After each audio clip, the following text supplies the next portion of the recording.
chapel. It's always in my mind. Okay, all right, JAAK. Hello, everybody. To rapidly emptying room. Understand it's the end of the day, so I'll be as quick as possible. I'm one of the co-founders of JAAK, alongside Victor Tron and Fred Tibbles, and we've basically been working at the intersection of blockchain and media, so music industry, et cetera, et cetera. And these guys have been going through problems in the data realm and the licensing realm for quite some time. Microphone? Microphone, yep, for quite some time. And we decided to jump head on in and try and figure out some of the problems there, and we've been working there for kind of the last 2 years now. My background personally is in user experience design, product, and actually my last role was user adoption practitioner. Most people thought that meant I dealt with babies. It actually doesn't. I was there helping big companies to adopt software. I worked for Virgin Media for about 5 years, deploying big bits of software. And really we see this as being the same problem. How do we get big companies or big industries to adopt software? And actually blockchain itself is kind of a way of helping people to adopt or incentivize adoption and network effects. And yeah, that brings us on to into what we're doing now and kind of the journey that I'll take you through today. So I'm going to take a slight detour into shipping. Won't spend too long here, but the idea is that there was a period of time when to ship stuff around the world, you needed to hire a bunch of people to stand on the side of a dock and literally chuck cargo onto a ship. And that was expensive, cost about $5.86 per ton. It was slow.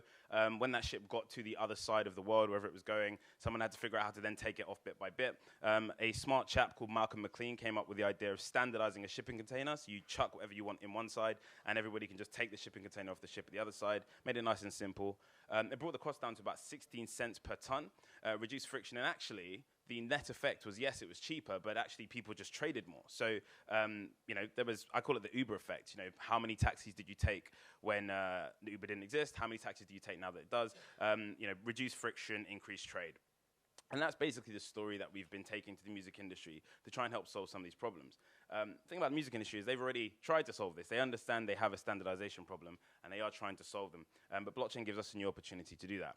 Now, when people think about music, so I'm bringing it back to music now, they think about an MP3, but actually we have a ton of different components, companies, artists, publishers, record labels, performing rights organizations that all have to get paid every single time you press play on a music app. And that's a problem because when you're talking about an album, that's easy, right? You sell a unit, everybody understands the unit economics, there's an invoice, nice and simple. When you sell a download, again, 99p. When you're selling a stream, and it's 0.001 cents per stream, and you have to pay all of these different companies and individuals, that becomes a huge data problem. And bearing in mind none of these companies are attached to your MP3, it actually does become quite difficult to maintain that kind of provenance throughout the supply chain. So when we speak to these companies, they see their world like this. Here we have the 3 biggest labels in the world, Universal, Warner, and Sony. And each of these guys have to speak to 2 companies in order to deliver content to Spotify. So they send some content to Spotify, they send some data to PRS, they all coordinate, they send stuff back and forth. And actually, they all see their kind of supply chain as being relatively closed. They speak to one company, that company speaks to another, and they develop kind of proprietary ways of speaking to the companies, which is a problem because they're all doing the same thing. They're all speaking to the same companies and actually just repeating the same effort, especially when it comes to deduplication and checking rights ownership and so on and so forth. And what we've been working with them to really convince them is that they don't exist in a kind of proprietary closed loop supply chain. They exist in a network of companies that all interact. That includes creators, rights holders, publishers, managers, performing rights organizations, and so on and so forth, including startups. And they all talk about data, right? It could be content, it could be rights information, but it's data. And actually, what we say is you're a network in need of a protocol. If I wanted to send mail, there's a protocol for that. It's called the post.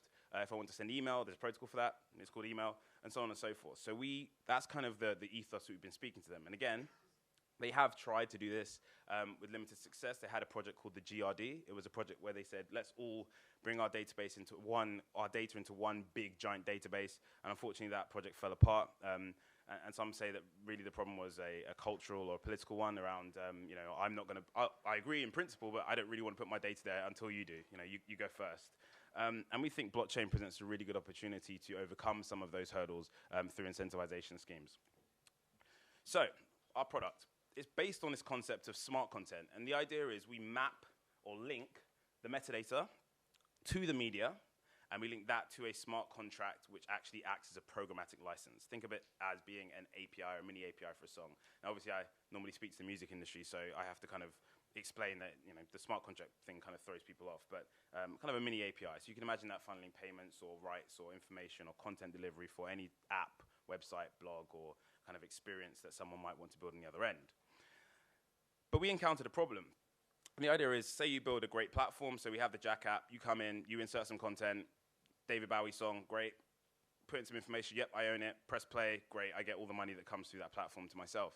And we were trying to figure out different ways to kind of overcome that.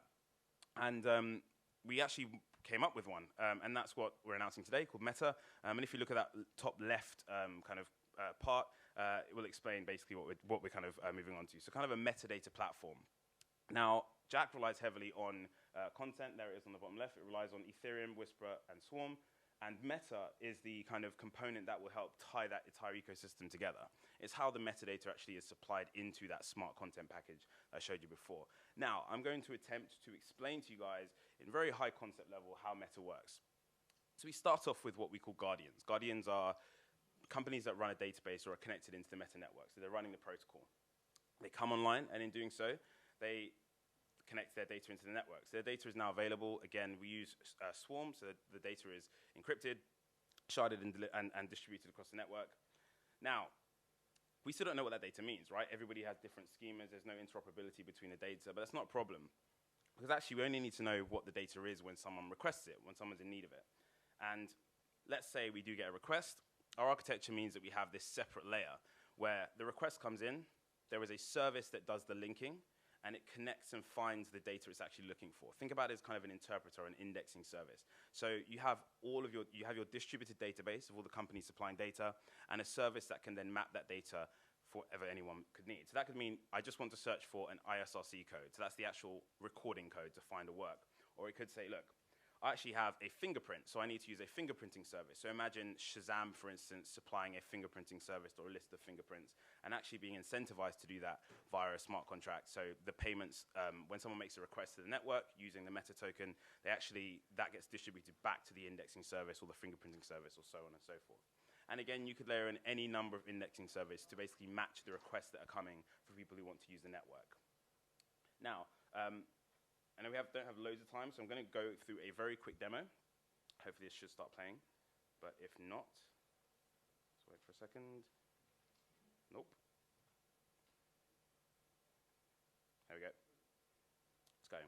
All right, so this is an idea. Again, it's very difficult to demo a database or metadata solution. We're going to try. So here's us finding a database. So we're using localhost for now. So this is served up locally. This is some dummy data from an unnamed label. Please don't read any of the stuff on the left, or you'll find out who they are. But basically, we're serving up some data. So again, this is a bunch of JSON objects. And we push that online. So now this is in Swarm. So it's been seeded to the network. What we're going to show now is what that network looks like. So there are, say, 10 guardians all supplying data to the network. This is what the simulation looks like. So they're all connected. They're all passing these data objects via Meta. So now let's go to JAAK. This would be our demonstration. This is our kind of old demo or prototype. And this runs on top of the Meta network. So any of the data being supplied, any of the metadata, actually lives in Meta. Now, let's select a file. If my co-founder Fred was doing this demo, he would actually make a joke about these songs being my old songs from when I used to do music. And they're all full, so it's quite nice that there's no sound on the video. But yeah, so we select some artwork. You'll see we've basically taken a hash on the bottom left and verified that. So that would then check the Meta network. What we're trying to do here is take any content that's given to us and see if it matches to anything that's in the Meta network currently. And the indexing services will allow us to do that. So again, we're just kind of putting in some display information for what we want to supply there. But by now, we've got like an ISRC code. We've actually verified the file. So we kind of know that we've probably made a link. But now we need to pay the Meta network. So we have to actually make a payment, which will then go back to the Guardians. So that's what this step is about. The Guardians actually do the verification. Then we hit next. And this is kind of the JAAK part. So this is where we actually apply our license. So we've developed two at the moment. So an on-demand license, so it's pay-per-stream, and an unlimited, where you pay up front for some number of kind of prepackaged usages. And then this is the data we're publishing. So here we go. We hit go. That is then being signed, because we're obviously signing a transaction on the network. And that will be published. Now, content is now in the network, so it's available for consumption will show the activity feed of everything being published, and a ton of meta tokens that we've actually accrued over time on the right, so 855. So once published, we're going to show you another journey where I am now, say, an application or a service that wants to use content in my application or license it. So we're just going to switch over very quickly. Okay, so now we are an application, so we're being Musically. Hopefully they don't worry that we're using their logo. Let's select a few different items of content. What this does is basically creates a bundle.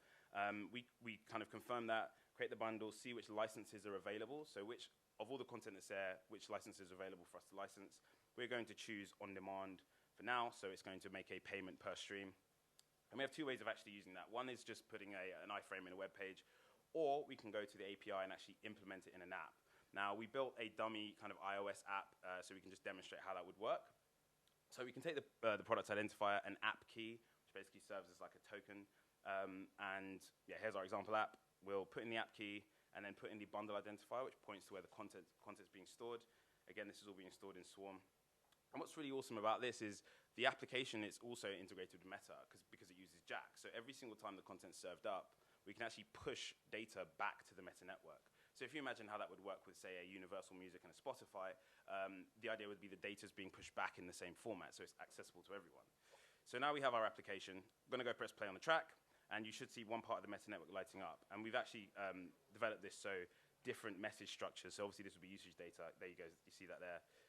Different data would actually light up the network in different ways. And there we have an increase in the actual balance of Meta on the right. And again, demo application.